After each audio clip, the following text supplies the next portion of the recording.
सभी को जय यीशु मसीह की। बाइबल हमें बहुत कुछ सिखाता है। आज हम लोग वही देखते जा रहे हैं बारीकी से। तो चलिए हम लोग हो जाते हैं बिब्लिकल वर्ल्ड में सब कुछ भूल के। तो हम लोग जिस अध्याय को देखने जा रहे हैं वो है रोमियो 12 का 2 पर।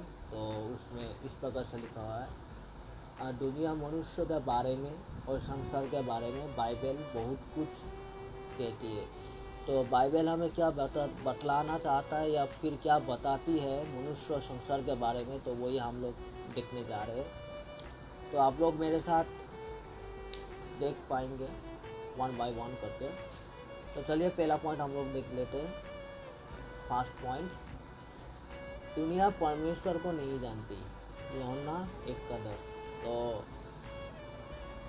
ये संसार जो है ये परमेश्वर को नहीं जानता है, इसलिए पहला पॉइंट हम लोग का है दुनिया परमेश्वर को नहीं जानती। सेकेंड पॉइंट से लोग आत्मिक अंधेरे को पसंद करते हैं। यूहन्ना 3:19 के अनुसार परमेश्वर की आत्मिकता से, परमेश्वर के उजियाले से आदमी लोग, आजकल के दुनिया के आदमी लोग ज़्यादातर अंधेरे को ही पसंद करते हैं, क्योंकि अंधेरे के जो काम है वो शैतान का काम है। तो दुनिया वाले शैतान को ही सपोर्ट करते हैं, परमेश्वर की जो उजियाला है उनको सपोर्ट नहीं करते। ये हो गया हम लोग का दूसरा पॉइंट। सेकेंड पॉइंट है मसीह और उनके बालों से नफरत करती है ये दुनिया के लोगों। यूहन्ना 7:7 और यूहन्ना 15:19 में ऐसा लिखा हुआ है कि मसीह और उनके चाहने वालों, मतलब मसीह को जो चाहते हैं या मसीह को जो चेला है, दुनिया उनसे क्या करती है? नफरत करती है। दुनिया के लोग जो है आज नफरत करते हैं हम लोग से, क्योंकि हम लोग मसीह के चाहने वाले हैं और हम लोग मसीह में रहने वाले हैं। हम लोग मसीह के लिए सब कुछ कर सकते हैं, लेकिन हम दुनिया वाले हम लोग से क्या करते हैं? नफरत करते हैं। ये हो गया हम लोग का तीसरा पॉइंट। चौथा पॉइंट की ओर बढ़ेंगे। इसका शासक और ईश्वर शैतान है, परमेश्वर के आत्मा को हासिल नहीं कर सकता। तो एक तरफ से इसका शासक और ईश्वर है तो शैतान है, लेकिन फिर भी यूहन्ना 12:31 के अनुसार, 2 कोरिन्थियंस 4:4 के अनुसार परमेश्वर के आत्मा के अगुवाई से जो लोग परमेश्वर के राह पे चल रहे हैं वो लोग को शैतान कभी भी हासिल नहीं कर सकता है। हम लोग पांचवा पॉइंट देखेंगे, यूहन्ना 14:17। इसका ज्ञान बेवकूफ़ी है। जो संसार में है और जो समझता है संसार का ज्ञान एकदम बेहतर है, अच्छा है, तो परमेश्वर के सामने संसार का ज्ञान का तुलना करें तो परमेश्वर का ज्ञान बेहतर है और संसार का ज्ञान लघुतम ज्ञान है, क्योंकि परमेश्वर के ज्ञान के सामने संसार का ज्ञान का कोई मूल्य नहीं है। इसलिए आप लोग संसार का ज्ञान को छोड़ दीजिए और परमेश्वर से परमेश्वर का उद्यम को मांगिए, ताकि परमेश्वर आपको परमेश्वर का ज्ञान दे, समझ दे, जो उसने दिया था सोलोमन को, दाऊद का लड़का को। 1 कोरिन्थियंस 1:20 और 3:19 के अनुसार यह अस्थायी है। ये संसार अस्थायी है, ये कोई मतलब स्थिर रहने वाला संसार नहीं है। नूह के समय में भी ये फ्लड से मतलब बाहर आ गया था वो संसार, फिर डूब गया था, आपका नष्ट हो गया था। तो वैसा ही होने वाला है।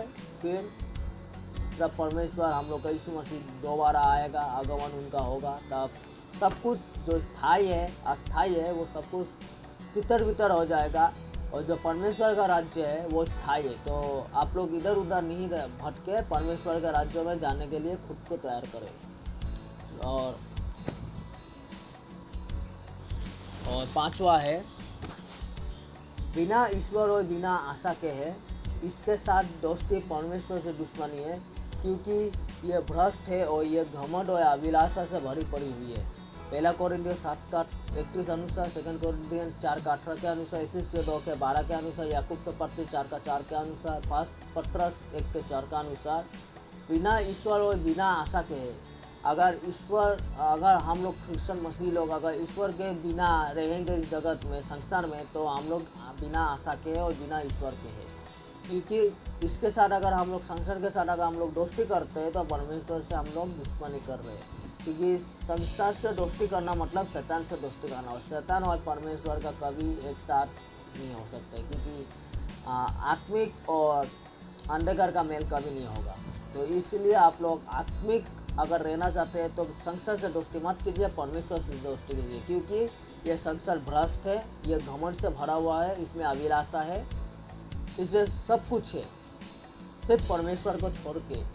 और अगर आप परमेश्वर को छोड़ दिए हैं तो आप आशा विहीन है, लेकिन अगर परमेश्वर के साथ है तो आपके पास एक आशा है।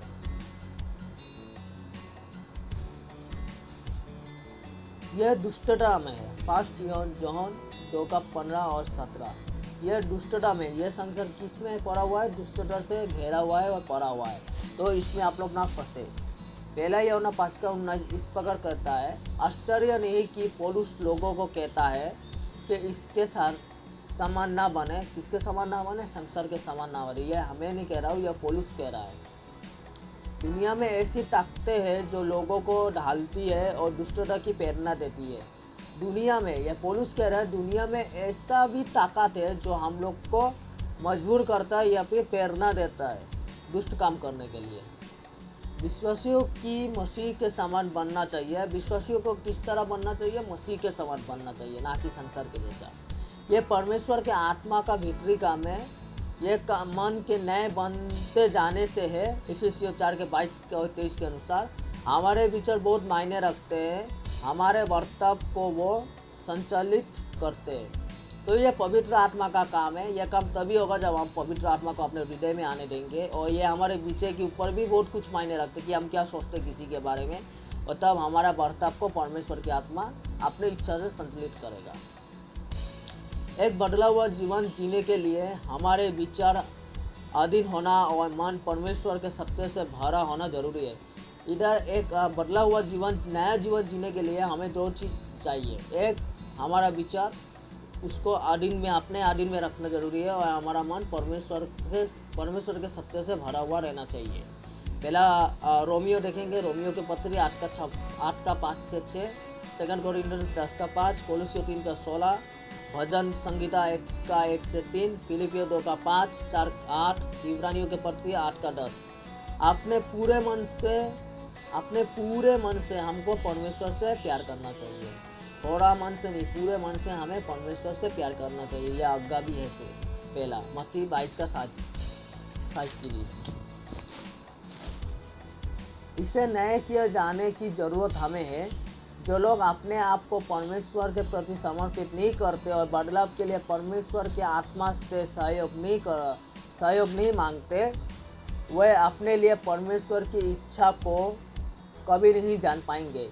यदि हम उस अच्छी योजना को जानना चाहेंगे तब हमें वो करना चाहिए जो वो हमसे कहते हैं। तो मेरे प्रिय, परमेश्वर की अगर हमें इच्छा को जानना है, उनकी मर्जी को जानना है, तो परमेश्वर की इच्छा को हमारे जीवन में सफल होना देना जरूरी है। कि हमें परमेश्वर के अधीन में रहना है और परमेश्वर की आत्मा हमें जो कहता है वही करना है। तो प्लीज़ मेरे चैनल को सब्सक्राइब कर दीजिएगा मेरे प्रिय। मेरे चैनल का नाम है बिब्लिकल वर्ल्ड 7, और कमेंट, शेयर, लाइक कर दीजिएगा। परमेश्वर आप सबको ब्लेस करे।